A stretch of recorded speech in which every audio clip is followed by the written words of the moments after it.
नमस्कार, welcome you all. कैसे हैं आप सब? उम्मीद करता हूं आप सभी लोग बहुत अच्छे होंगे और मेरी आवाज आप सब लोगों तक आ रही होगी। एंड लेट मी चेक, क्या मैं सुनाई दे रहा हूं? एक सेकंड देना। Yes, yes yes, I am audible now. Great. तो आज जो हमारा टॉपिक है वो हम क्या पढ़ने वाले हैं, इस पर भी थोड़ी सी बात कर लें और फिर इस टॉपिक की शुरुआत करते। ठीक है, तो today's topic is all about the national income, है ना। नेशनल इनकम अकाउंटिंग भी बोलते हैं, राष्ट्रीय आय लेखांकन भी कभी कभी बोला जाता है, और कई दफे तो नेशनल इनकम भी। चैप्टर का नाम वैसे नेशनल इनकम अकाउंटिंग ही होना चाहिए, बट फिर भी आप इसे राष्ट्रीय आय भी कह सकते हैं क्योंकि उसमें भी आ ही जाता है। ठीक है, चलिए तो शुरू करते हैं आज की क्लास और नेशनल इनकम वाले टॉपिक को पढ़ते हैं कि क्या है नेशनल इनकम। देखिए, डालिए हेडिंग नेशनल इनकम, इसको बोलते हैं राष्ट्रीय आय। ठीक है, जब भी आपसे कभी भी कोई पूछता है आपकी क्या इनकम है, तो आप क्या सोचते हो कि मैं क्या क्या काम करता हूं उसके बदले जो मुझे पैसे मिलते हैं वही मेरी इनकम होती है। क्या आप कभी भी उन पैसों के बारे में भी बताते हैं जो पैसे आपको किसी ने उपहार स्वरूप, गिफ्ट के हिसाब से ये सब दिए, क्या उसे भी आप इनकम कहते हैं? नहीं, वो तो एक तरीके से अतिरिक्त इनकम होती है, ट्रांसफर इनकम होती है। एक तरीके से ऐसे मान लो कि मुझे पैसे कोई दे गया है बस। ठीक है, तो जब आपसे पूछा जाएगा कि नेशनल इनकम क्या है, तो national income refers to the aggregate value all of all final goods and services produced in a country। तो हम क्या कह सकते हैं कि क्या है national income? National income refers the aggregate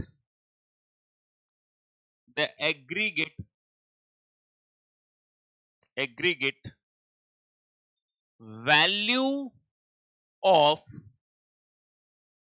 final goods and services, aggregate value of final goods and services produced in country, in a country, produced in a country, किसी मुल्क की बात कर रहा है, किसी एक मुल्क। ठीक है, with a specific period of time, with a specific period of time। तो क्या हम लिख सकते हैं? राष्ट्रीय आय से आशय, आय से आशय किसी निश्चित समयावधि में, निश्चित समयावधि में, किसी निश्चित समयावधि में किसी देश में, किसी देश या राष्ट्र में उत्पादित वस्तुओं एवं सेवाओं के अंतिम मूल्य के योग को, यानी कि जो भी आप प्रोड्यूस करेंगे उसका टोटल करना है, योग को राष्ट्रीय को मूल्य के योग, मूल्य का योग है।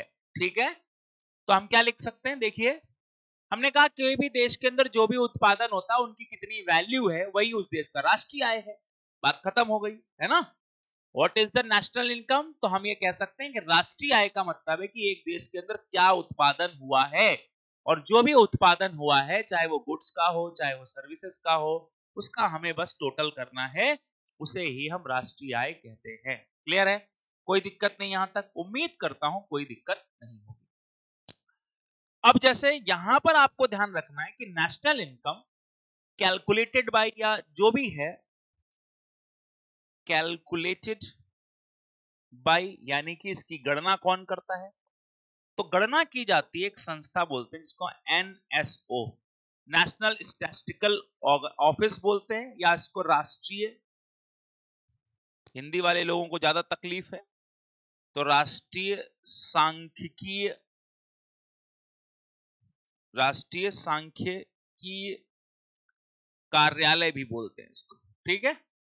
ये लोग हर क्वार्टर में, हर तिमाही भी आंकड़े जारी करते हैं, और ये लोग हर साल भी, एनुअली भी आपको इनके आंकड़े क्वार्टरली भी मिल जाएंगे, यानी कि तिमाही भी मिल जाएंगे, और फिर एक एनुअली भी आता है, यानी वार्षिक भी मिल जाएंगे। ये भी ध्यान रखना। ठीक है? तो एनुअली या क्वार्टरली दोनों ही आंकड़े यहां पर जारी किए जाते हैं। ये चीज आपको ध्यान रखनी है। ठीक है? तो आप यहां पर आप ध्यान रखेंगे, national income refers a situation या refers aggregate value of final goods and services produced in a country with specific period of time. ठीक है? तो यहां आपने ये चीज ध्यान रखनी है। Okay, great. अब आते हैं आगे कि नेशनल इनकम के अंदर कितने कॉन्सेप्ट हैं, और नेशनल इनकम के अंदर ही ये जो जीडीपी, जीएनपी है, ये क्या है। ठीक है? तो आप लिख सकते हैं कॉन्सेप्ट्स ऑफ नेशनल इनकम, मतलब राष्ट्रीय आय की अवधारणा। ठीक है? अवधारणा क्या है? अवधारणा, तो इसमें आपको ध्यान रखना है कि जब भी किसी भी देश की नेशनल इनकम मेजर करनी है, उसके आपके पास दो तरीके होंगे। ठीक है? कितने तरीके होंगे? दो। पहला नेशनल इनकम का जो तरीका होगा उसको हम कहते हैं डोमेस्टिक प्रोडक्शन, यानी कि आपके देश में नेशनल इनकम मेजर तो की जा सकती है, लेकिन उस नेशनल इनकम में केवल घरेलू उत्पादन को ही मेजर किया जा रहा है, यानी कि ऐसी नेशनल इनकम जिसमें केवल घरेलू उत्पादन ही मेजर कर, बाकी नहीं कर रहे हैं। दूसरा, डोमेस्टिक प्रोडक्शन के बाद आता है नेशनल प्रोडक्शन, यानी कि एक नेशनल इनकम ऐसी भी होती है जिस नेशनल इनकम में केवल राष्ट्रीय उत्पादन को ही मेजर किया जा रहा है। ये चीज ध्यान रखना, यानी कि एक तरफ घरेलू उत्पादन देखते हैं और दूसरी तरफ राष्ट्रीय उत्पादन देखते हैं, ये दो उत्पादन देखते हैं। ठीक है? ओके, कोई दिक्कत नहीं। आ जाइए आगे चलते हैं। ध्यान रखना कि घरेलू उत्पादन किसको कहते हैं। तो आप देखना, जब भी कोई भी उत्पादन produced with in domestic boundary, कोई भी ऐसी चीज जो कहां उत्पादित की गई है, घरेलू सीमा में उत्पादित, तो जब कोई वस्तु घरेलू सीमा के अंदर उत्पादित की जाएगी तो उसे हम बोलेंगे, ये भैया ये बोल देंगे घरेलू उत्पादन। मतलब क्या है इसका? मतलब सिंपल है कि जैसे मान लो ये हमारी एक देश है, इसके अंदर जो भी उत्पादन होगा उसे ही हम घरेलू उत्पादन बोले। यहां उत्पादन कर ले, यहां कर ले, उसको नहीं बोलेंगे, इसके अंदर उत्पादन होना चाहिए। ठीक है? जब आपसे पूछेंगे नेशनल इनकम क्या है, तो इसका सिंपल सा मतलब प्रोड्यूस्ड बाय नेशनल्स।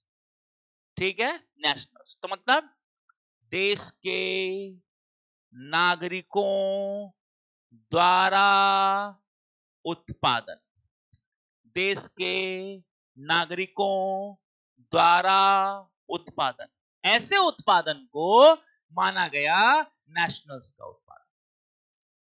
और ध्यान रखना, जब कभी भी डोमेस्टिक उत्पादन मेजर किया जाएगा तो उसे हम लोग जीडीपी कहेंगे। क्या कहेंगे?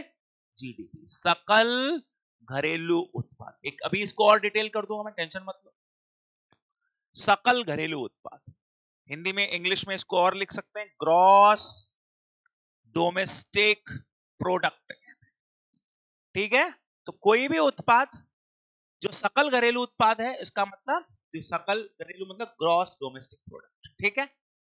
देश के नागरिकों द्वारा उत्पादन जो होगा उसको क्या कहते हैं, उसको हम लोग कहते हैं जीएनपी, सकल राष्ट्रीय उत्पाद, ठीक है। क्या कहते हैं, सकल राष्ट्रीय उत्पाद, मतलब ग्रॉस नेशनल प्रोडक्ट। तो सिंपल सी बात आपको ध्यान रखनी है। एक बार एक कंफ्यूजन और होता है, सर हम यहां पर प्रॉफिट एंड लॉस नहीं मेजर कर रहे हैं, हम केवल ये मेजर कर रहे हैं कि कितना उत्पादन हुआ है, ठीक है। केवल यही मेजर किया जा रहा है, ठीक है जी, ध्यान रखना, कितना उत्पादन हुआ, ये नहीं मेजर किया जा रहा कि कितना पैसा बचेगा उसमें, ठीक है। कई बार ऐसे कुछ लोग होते हैं जो इस कॉन्सेप्ट से चलते हैं कि भाई कितना पैसा नहीं, केवल आपने ये देखना है कितना उत्पादन हुआ, फिर मैं आपको आगे समझाता हूं। तो इसका मतलब नेशनल इनकम दो तरीके की हो सकती है, या तो हो सकती है वो जीडीपी, या तो हो सकती है जीएनपी।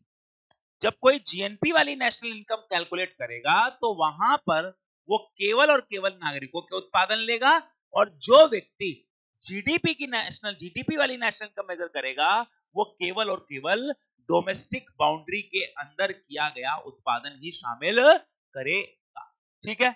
चलिए अब आते हैं आगे, देखो जरा, सबसे पहले हेडिंग डालते हैं कि ये जीडीपी है क्या, इसको और डिटेल से समझा जाए। ग्रॉस डोमेस्टिक प्रोडक्ट, है ना, सकल घरेलू उत्पाद। क्या है ये सकल घरेलू उत्पाद? देखो भाई, सकल घरेलू उत्पाद की अगर मैं बात करूं, आपसे पूछे कि क्या है, तो आपने क्या कहना है कि सिंपल से समझो। मान लीजिए एक एग्जांपल लेते हैं कि ये है हमारी डोमेस्टिक बाउंड्री, ठीक है। ये क्या है, हमारी डोमेस्टिक बाउंड्री, यानी कि घरेलू सीमा है, ठीक है। इसके अंदर जो भी प्रोडक्शन हो रहा है, what ever production is done, यानी कि जो भी उत्पादन हो रहा है, अब जो भी उत्पादन का मतलब चाहे गुड्स बन रही होंगी, प्लस चाहे सर्विसेस बन रही होंगी, वस्तुएं बन रही होंगी या फिर सेवाएं बन रही होंगी, ठीक है। चलो जी, कहते हैं कि एक टाइम फ्रेम में, ठीक है, फाइनेंशियल ईयर में, फाइनेंशियल ईयर का मतलब वित्त वर्ष में, एक ये टाइम भी डालने को, एक फाइनेंशियल ईयर में जो भी प्रोडक्शन हो रहा है, चाहे वो गुड्स का चाहे सर्विसेज का, कहां हो रहा है, डोमेस्टिक बाउंड्री के अंदर, तो उसका जो एग्रीगेट वैल्यू है, कुल मूल्य है, उसका जोड़ जो होगा वही हमारी जीडीपी होगी। तो क्लियर हो गया, जो भी एग्रीगेट वैल्यू है, जो भी टोटल है, उस टोटल को हमने मानना है कि ये क्या है, ये हमारा भैया टोटल प्रोडक्शन है, कुल उत्पादन है। क्लियर है इतनी बात, कुल उत्पादन है ये हमारा, क्लियर हो गया, कोई दिक्कत नहीं है किसी को, उम्मीद करता हूं किसी को कोई समस्या नहीं होनी चाहिए। Okay great. अब यहां तक आपने ये ध्यान रखना है कि टोटल प्रोडक्शन है, फाइनेंशियल ईयर है, प्रोडक्शन है, goods and services, domestic product हो गया, एग्रीगेट वैल्यू है वो जीडीपी के बराबर होगी, बात खत्म, ठीक। अब सिंपल सी बात आपको ध्यान रखनी है कि इसको अगर मैं किसी डेफिनेशन में लिखूं तो हम ऐसे लिख सकते हैं, it is final money value addition, it is final money value addition which is produced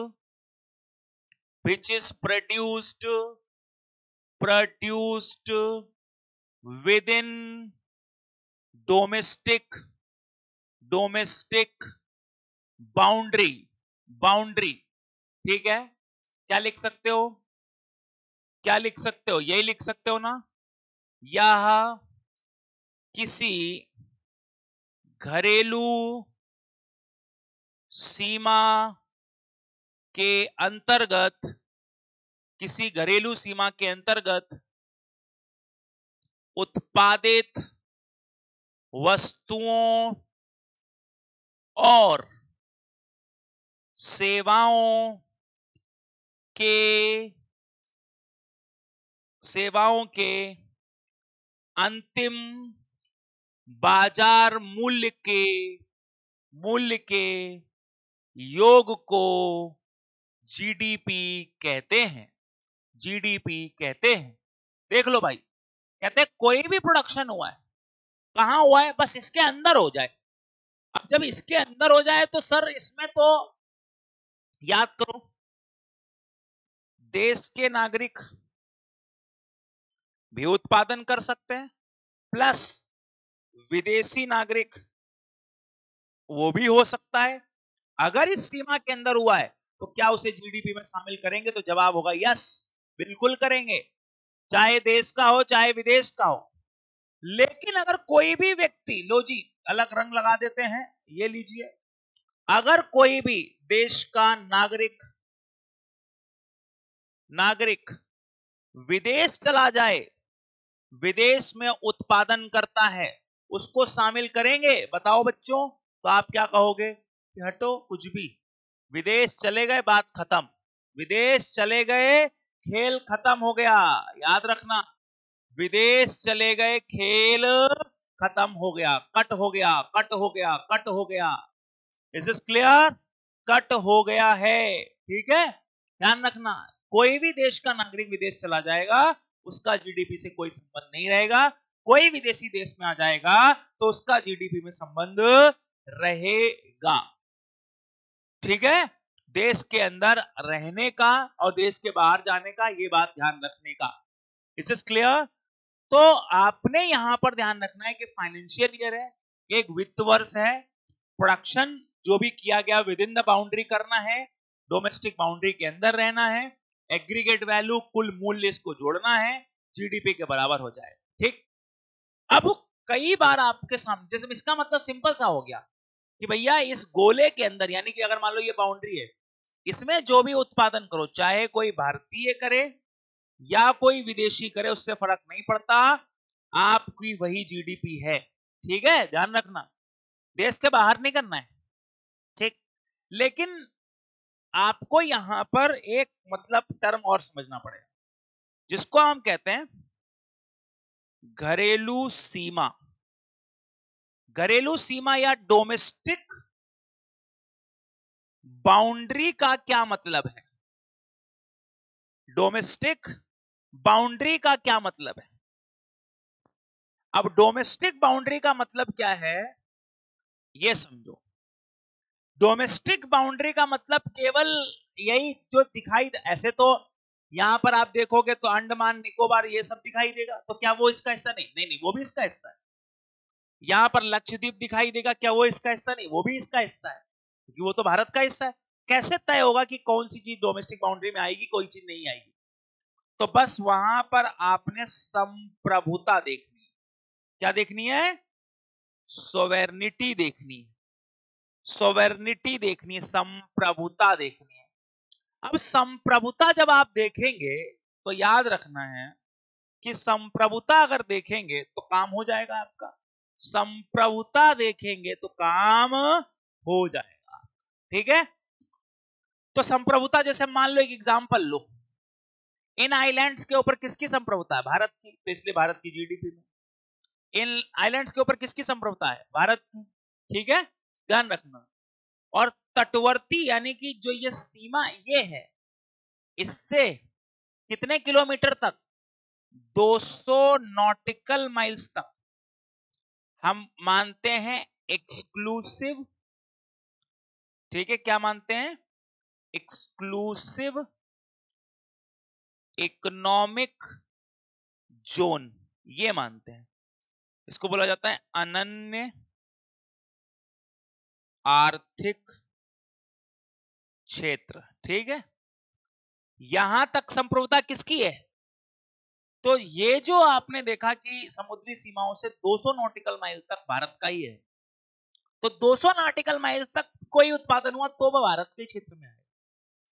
इसी तरीके से दुनिया में जो तमाम एम्बेसी खुलती है, एम्बेसी समझते हो आप? एम्बेसी मतलब क्या होता है बताओ? वो एम्बेसीज का मतलब होता है कि दुनिया में जो तमाम जिसे दूसरे देशों के अंदर जाके ना अपना ऑफिस खोलते हैं, है ना, दूतावास। तो जो ये दूतावास होते हैं वो भी भारत की सोवेनिटी में, यानी कि भारत में कहीं भी दूतावास होंगे, कहीं भी एम्बेसी होगी, तो उस एम्बेसी में किसके नियम कानून लागू होते हैं? उसी देश के। तो इसीलिए वो दूतावास भी, वहां भी जो भी उत्पादन होगा वो भारत का ही हिस्सा माना जाएगा। ठीक है, तो अब यहां तक क्लियर हो गया आपको कि जीडीपी का मतलब है गुड्स एंड सर्विसेज प्रोड्यूस करना, लेकिन वो गुड्स एंड सर्विसेज जो प्रोड्यूस होते हैं वो सारे के सारे प्रोड्यूस होते हैं आपके देश की सीमा के अंदर। देश की सीमा के बाहर अगर कोई भी चीज प्रोड्यूस हुई है तो उसका हिस्सा नहीं मानते, हम उसको नहीं लिखते हैं, याद रखना है। क्लियर है? ठीक। अब मैं आपको एक और कहानी की तरफ ले चलता हूं। अगर मैं आपसे पूछूं कि जीडीपी का सूत्र बता दीजिए, तो जीडीपी का जो सूत्र है या फॉर्मूला है वो क्या है? तो आपने सिंपल सा ध्यान रखना है, जीडीपी बराबर सी प्लस आई प्लस जी प्लस एक्स माइनस एम। ध्यान से सुनिए, सी प्लस आई जी प्लस एक्स माइनस एम का मतलब क्या है? सी को कहते हैं उपभोग। क्या कहते हैं बच्चा? उपभोग। आई को कहते हैं निवेश। क्या कहा जाता है? निवेश। ठीक है जी, निवेश। इंग्लिश वाले भी कंजम्पशन कहते हैं। ठीक है, आई को निवेश या इन्वेस्टमेंट कहते हैं। आई को क्या कहते हैं? इन्वेस्टमेंट, इन्वेस्टमेंट कहते हैं। और जी को कहते हैं गवर्नमेंट एक्सपेंडिचर, यानी कि सरकारी व्यय कहते हैं। ठीक है, एक्स को क्या कहते हैं? एक्स को कहते हैं एक्सपोर्ट और हिंदी में कहते हैं निर्यात। एम को कहते हैं इंपोर्ट और हिंदी में कहते हैं आयात। ठीक है जी, तो अगर आपसे पूछे कि what is the formula of the GDP, तो जीडीपी का फॉर्मूला बेटा हो गया सी प्लस आई प्लस जी प्लस एक्स माइनस एम, यानी कि उपभोग, निवेश, सरकारी व्यय, निर्यात और माइनस आयात। ठीक है, क्या निकल कर आ जाएगा आपका? जीडीपी निकल कर आ जाएगा। अब आप कहेंगे इसका मतलब क्या है? सिंपल मतलब है, देश के लोगों की, यानी कि एक घरेलू सीमा थी, घरेलू सीमा में कितना उपभोग किया गया? कौन करता है? निजी व्यक्ति करते हैं ना। जो भी उपभोग किया गया वो आपने लिख देना है कि भाई पूरे देश के अंदर 1000 रुपए, 5000 रुपए, 50 लाख, 50 करोड़, 500 करोड़, 2500 करोड़, जितना भी आपने उपभोग किया है वो सब लिख दो कि इतने पैसे खर्चा किए गए। ठीक है, उसके बाद कितने पैसे बचे उनको निवेश को लिख दो। जैसे अगर मैं यहां पर लिख दूं एग्जांपल के लिए कि इस देश की जीडीपी कितनी है, निकालो। अच्छा, मान लीजिए इस देश के अंदर उपभोग हुआ 100 रुपए का। ठीक है, और निवेश कितने का हुआ है? निवेश हुआ है 50 रुपए का। ठीक, सरकार ने व्यय कितने का किया है? सरकार ने भी व्यय किया है 100 रुपए का या 50 रुपए का। ठीक है, तो 100 50 100 हो गया। इसके अतिरिक्त आपको ध्यान रखना है निर्यात। निर्यात कितने का हुआ है? मान लो ये निर्यात हुआ हो 40 रुपए का। ठीक है, आयात कितने का हुआ है? आयात हुआ है 50 रुपए का। तो जरा एक बार जोड़कर बताओ मुझे कि इस देश की कितनी जीडीपी होगी, एक बार कमेंट करके मुझे बताइए।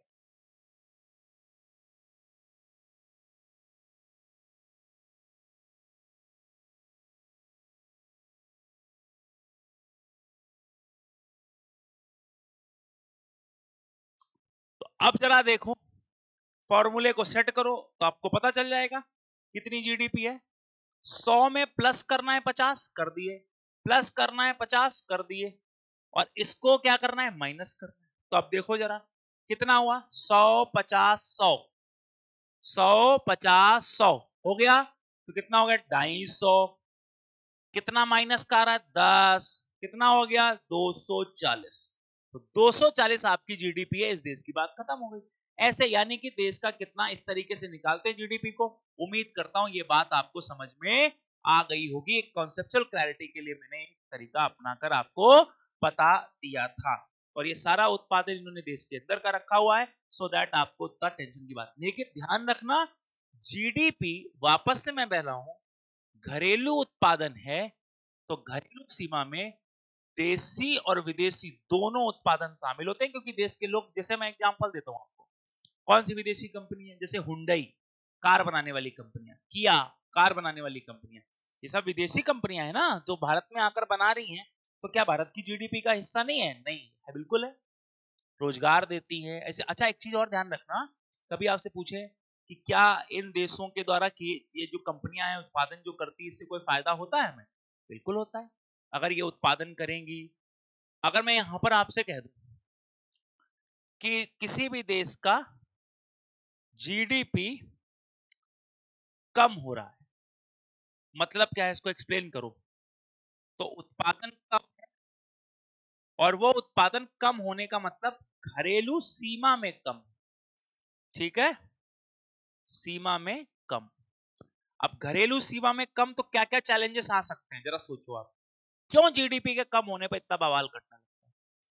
पहली चीज, एक तो रोजगार में कमी आ जाएगी, है ना, क्योंकि भाई जब रोज लोगों को नौकरियां नहीं मिलेंगी तो ये दिक्कत तो आ ही जाएगी, क्योंकि उत्पादन ही कम हो रहा है। फिर आपूर्ति श्रृंखला जो होगी वो बाधित होगी कि नहीं होगी, बताओ, उसमें बाधा आएगी, आएगी। आप रोजगार में कमी, आपूर्ति श्रृंखला बाधित, है ना, ये होगा आपके लिए।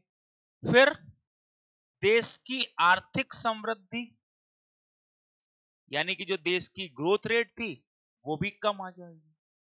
जब आप चीजें कम बनाओगे तो आपको उस देश के अंदर मुद्रा स्फीति भी ज्यादा देखने को मिलेगी।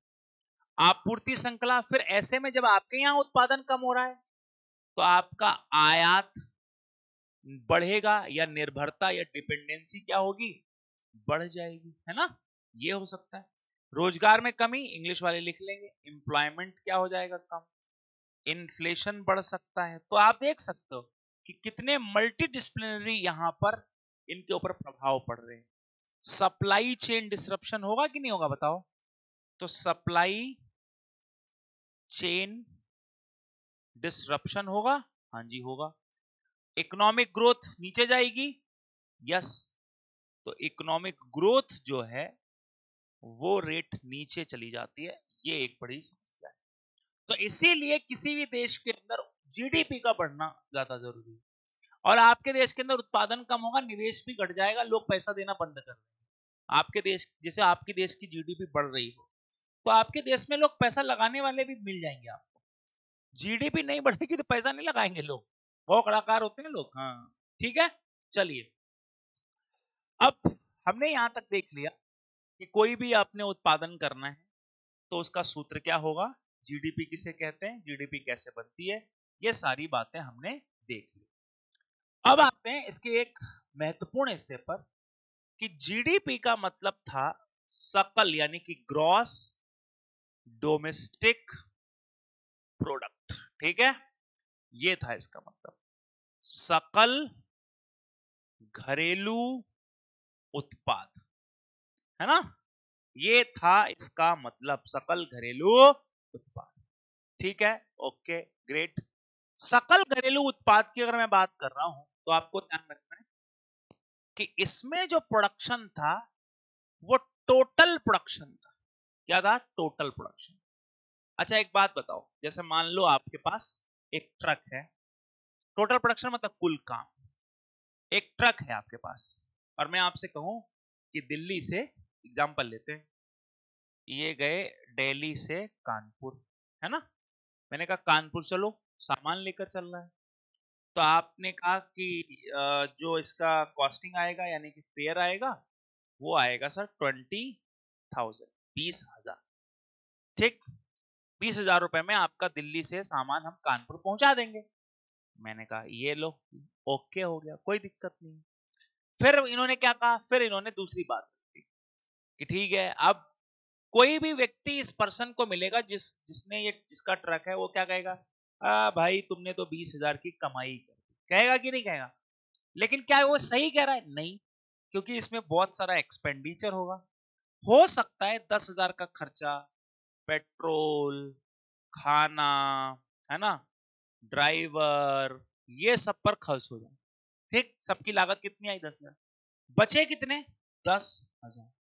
ये आपको क्या दिखाई दे रहे हैं? लाभ। ऐसा ही ना? लेकिन जरा आप सोचकर देखो कि क्या अभी भी 10,000 बचे? नहीं, बहुत सारी ऐसी चीजें होती हैं जो छिपी रहती हैं, जैसे टायर का घिसना, है ना, टायर का घिसना, टायर भी तो घिस गए होंगे। मोबिल ऑयल का जलना, है ना, जलना। लो जी, बोलो। यानी कि जो एक छिपी हुई लागत होगी इसकी, वो छिपी हुई लागत आपको दिखाई नहीं देगी। और ट्रक धीरे धीरे करके क्या हो रहा है? पुराना हो रहा है, तो उससे वो अपना मूल्य क्या कर रहा है? खो रहा है। यहां से दिल्ली से कानपुर गया तो कुछ तो पुराना हुआ होगा, तो धीरे धीरे करके ट्रक में कुछ मूल्य ह्रास हुआ है। मूल्य ह्रास बोलते हैं इसको, डेप्रिसिएशन बोलते हैं। क्या बोलते हैं? डेप्रिसिएशन। तो इसका मतलब जब जब ये कोई काम करेगा, ये इसने 20,000 का काम किया, तो हो सकता है इसका ट्रक पुराना हो गया हो, और वो पुराना कितने का हुआ हो? मान लेते हैं 2,000 रुपए का। एक चक्कर पे 2,000 का पुराना हो जाता है। ठीक है, तो इसका मतलब इसकी सही कमाई कितनी है? टोटल ग्रॉस जो इनकम है वो तो इसकी 20,000 है, लेकिन इसकी नेट इनकम कितनी है?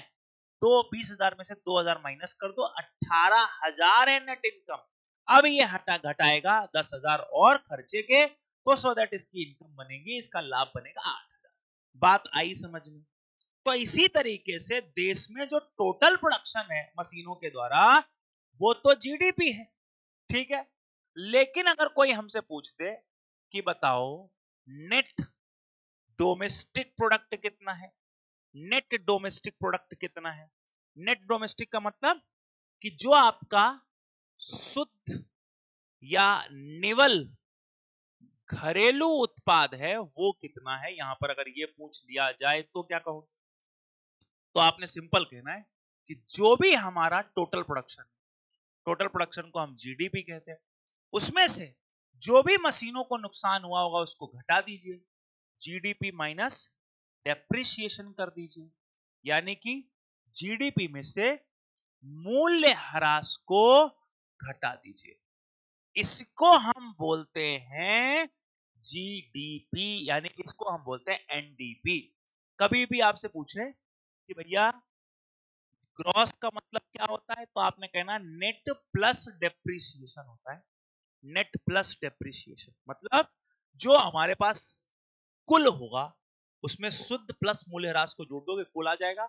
और जो शुद्ध निकालना है तो उसमें जो भी आपके पास ग्रॉस होगा उसमें से मूल्यह्रास को घटा देना, आपका नेट आ जाएगा। ठीक है, ये चीज आपको ध्यान रखनी है मेरे प्यारे दोस्तों।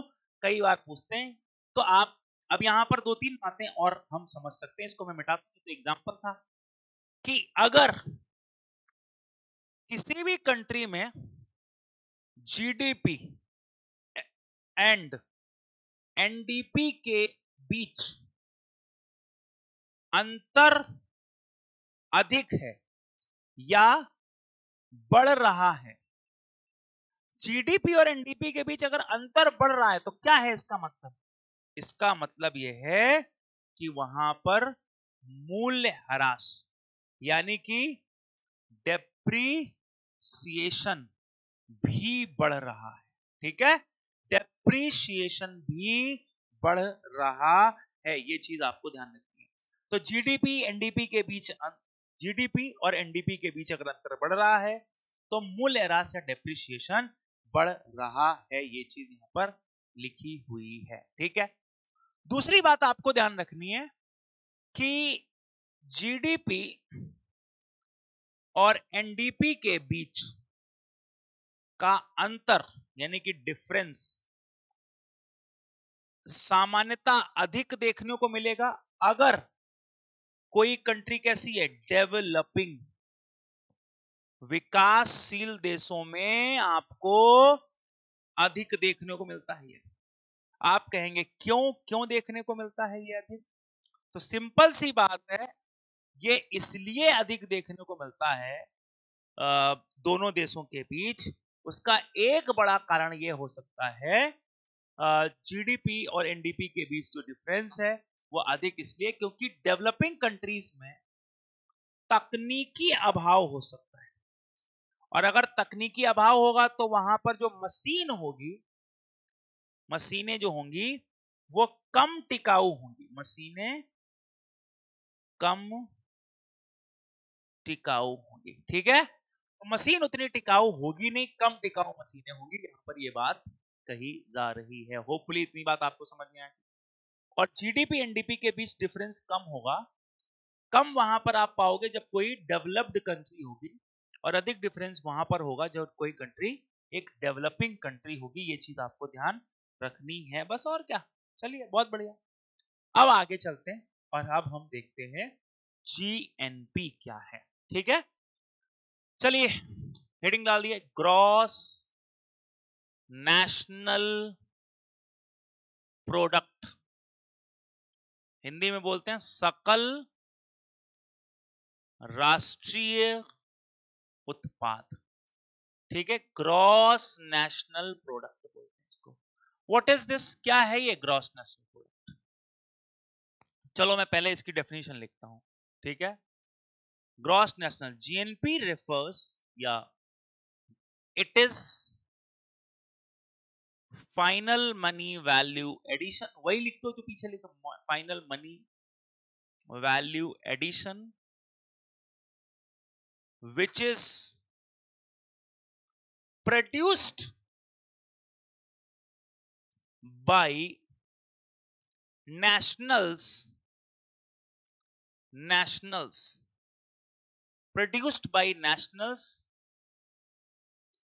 produced by national, it is final money value addition which is produced by nationals। क्या लिखें? यह अंतिम बाजार मूल्य का योग है जिसे देश के लोगों द्वारा उत्पादित किया गया है। मतलब जो भी उत्पादन किया गया वो देश के लोगों के द्वारा उत्पादित किया गया, देश के लोगों ने उत्पादन किया है, तो उनका ये अंतिम बाजार मूल्य योग है। ठीक है, चलिए, मतलब क्या हुआ? देखो जी, देश के लोग देश के भीतर भी रह सकते हैं, देश के बाहर। जैसे मैं एक एग्जांपल बनाता हूं आपके लिए, आपको कंफ्यूजन नहीं हो। मान लो ये है हमारा प्यारा भारत, ये हो गया भारत, और ये है हमारा प्यारा क्या, अमेरिका है। ठीक है, तो सो दैट यहां जो उत्पादन हो रहा है, उत्पादन हो रहा होगा गुड्स एंड सर्विसेज का, दोनों का हो रहा होगा। और यहां भी उत्पादन जो है वो कैसा हो रहा है, गुड्स एंड सर्विसेज दोनों का हो रहा होगा। तो देयर आर सम भारतीय, यहां पर तो क्या हो, जो उत्पादन होगा मेजरली कौन करेंगे, भारतीय उत्पादन करेंगे, प्लस यूएसए नागरिक भी कर रहे हैं। ठीक है, तो ध्यान रखना, यहां कौन कर रहा है उत्पादन,